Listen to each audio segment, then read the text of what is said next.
Praise the Lord all. Let us listen to God's word of the day. Through him then let us continually offer up a sacrifice of praise to God, that is, the fruit of lips that acknowledge his name.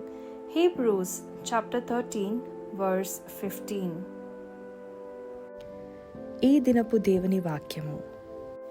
కాబట్టి ఆయన ద్వారా మనము దేవునికి ఎల్లప్పుడూ స్తుతియాగము చేయుదము, అనగా ఆయన నామమును ఒప్పుకొనుచు జీవా ఫలము అర్పించుదము. హెబ్రీయులకు రాసిన పత్రిక 13వ అధ్యాయము 15వ వచనము. आज परमेश्वर का वचन. इसलिए आइए हम यीशु के द्वारा निरंतर परमेश्वर को स्तुति रूपी बलिदान चढ़ाते रहे, अर्थात अपने होठों का फल जो उसके नाम का अंगीकार करते हैं.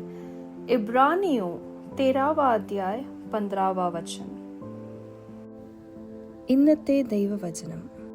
അതുകൊണ്ട് നമുക്ക് അവനിലൂടെ ദൈവത്തിന് സ്തോത്രബലി നിരന്തരം അർപ്പിക്കാം, അതായത് അവന്റെ നാമത്തെ ഏറ്റുപറയുന്ന അധരങ്ങളുടെ ഫലം.